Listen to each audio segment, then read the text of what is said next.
Alrighty, guys. Happy Sunday to you all, I should say here. Good morning or good afternoon here if you are on the East Coast. Just about lunchtime here for everybody here on June 22nd, 2025. We've got some things to talk about today. Not anything too crazy. We do have severe weather expected from the plains today in the upper Midwest, as always. A little bit of severe weather on the southeast portions of Pennsylvania getting into New York.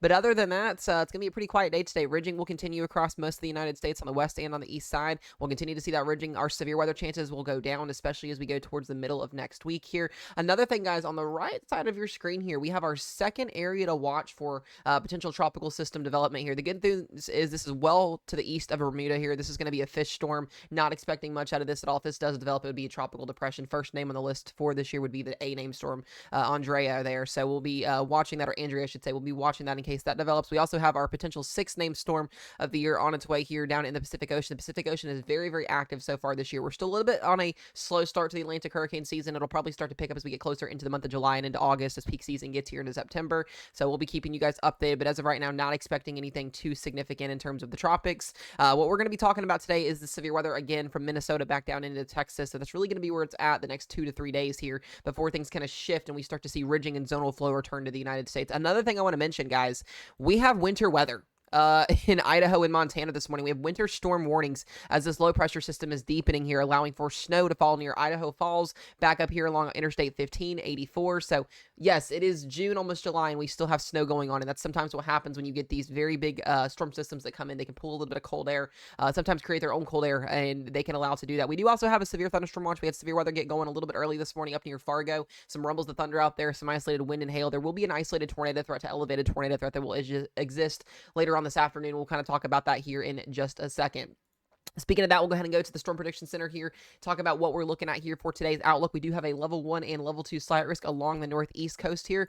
You can see from New York State all the way back down here into Baltimore and Philadelphia. We've got a wind and a hail event. Not looking at a tornado risk today, less than 2%, but not 0. So just do be mindful if you are out and about in that slight risk and marginal risk over here in the northeast. Looking at an all wind and hail event for today. Really more wind than anything. We also have a slight risk that goes from the Minnesota all the way down here to into portions of Texas and eastern New Mexico as we have a trough moving in with a cold front attached to it. There will be some instability, some lift. There's going to be a pretty strong capping inversion today, so we may not see much of anything. We may see something. It's really going to be like the other day, but we're not expecting a big derecho or any big-time tornadoes, hopefully, today. So that would be 1+. Also, general thunderstorms back down here into the lower Ohio Valley, the Tennessee Valley, in the southeast. Today's tornado risk as a 5% here into northern and central Minnesota, Grand Forks, Fargo. You're in that again. 2% tornado risk that extends from Duluth all the way down here to central Nebraska. Wind threat is at 15 and 5% for winds up to 70 miles per hour on the east and northeast coast there, where we've got Pennsylvania and New York in that risk. And then we've got a marginal and or not a marginal, but a 5 and 15% that goes from El Paso, Texas, all the way up here into northern and central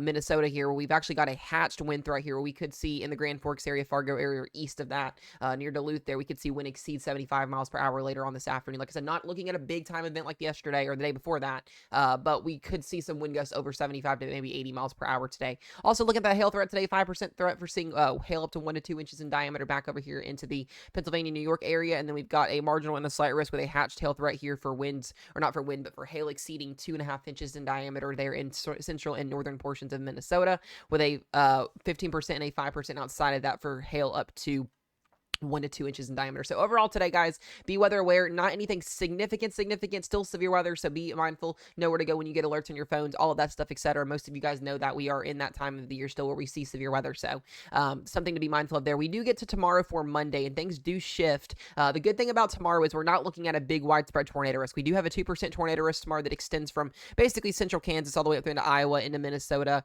or eastern Minnesota, up into Wisconsin, and up into Michigan. Low end chance for tornadoes tomorrow. Just be mindful, once again, be weather aware, know where to go when you get alerts on your phones there. Wind is at 15 and 5%. We could see wind up to 70 miles per hour, and the hail threat is also at 5%. So tomorrow, once again, not a big day either, just a marginal and a slight risk, but do be mindful. There will also be general thunderstorms as we start to see that high pressure start to sort of kind of break down, but also allow for convection to initiate with daytime heating. So something to also be mindful of.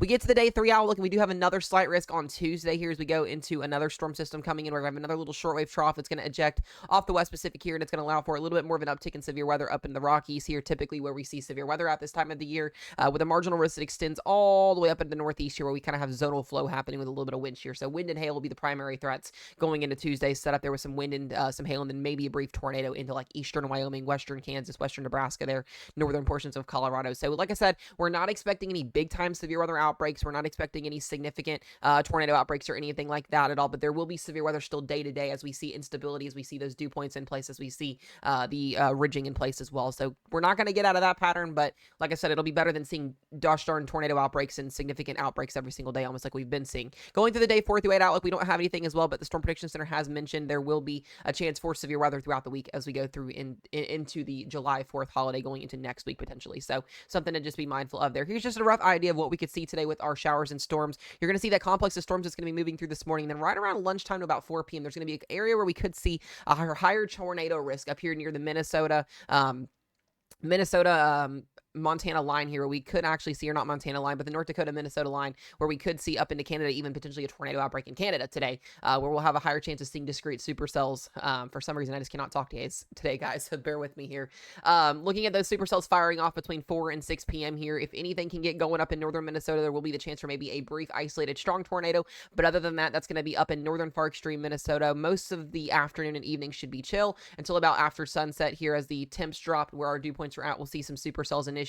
Could see anywhere from northern Nebraska up here to central Minnesota, where we could have an isolated tornado threat to a large hail and damaging wind threat up in the portions of northern and central Minnesota. So we'll be watching this for you guys. We're not planning on live streaming or doing any of that today. We're going to be taking today off, as we've been kind of go. But just be mindful if you are in these areas today. Most of this should be general thunderstorms with an isolated wind and a hail threat, but there are going to be a couple tornadoes if storms can become surface-based. And then going to tomorrow, looking at more showers and storms from Wisconsin back down here to Nebraska. Again, as daytime heating commences, we'll see mostly scattered thunderstorms with a low chance of some wind and some hail and a brief tornado. But even tomorrow doesn't look too concerning in terms of what the radars are showing right now. So we'll kind of have more of an update on that tomorrow. So just something to be mindful of there. I want to go to look at the global pattern here with you guys as well. And you can see this big, massive trough. If this low pressure was scooted to the little bit further to the east here, we would be looking at a significant outbreak, but we're not because of the way the low is positioned here. So most of our shear and most of our storm energy is going to be up to the north here, but still, regardless of that, there will be a corridor here, like I said, where there will be a shot at a couple tornadoes this afternoon, some wind and some hail out there as well. But the trough will be moving off to the north here, allowing for high pressure to dominate. We typically get these troughs that move over top of our ridges. I've been kind of explaining that to you guys the last couple of days here. That will officially be out of here by tomorrow afternoon. And then Tuesday, we get a little shortwave trough here that could bring some showers and some severe weather on Wednesday and Thursday. But other than that, we'll kind of see zonal flow and a little bit of shear over top of our ridge here. As our ridge does start to break down as we go into Thursday and Friday here, we could see some severe weather across top of the Midwest and the Ohio Valley going into Thursday and going into Friday. We'll start to see zonal flow enter the picture here. And then we really, in all honesty, guys, going into next weekend, the weekend before the July 4th holiday here, we've got just dry quietness. And what that's going to do is still going to have the chance for general thunderstorms. You get that when you have tropical moisture moving in with a high pressure associated to this. But this looks to be a very nice coming up weekend here for a lot of people. There will still be the chance for some severe weather on top of that ridge that develops, or I should just say more of a high pressure system that's underneath of that there.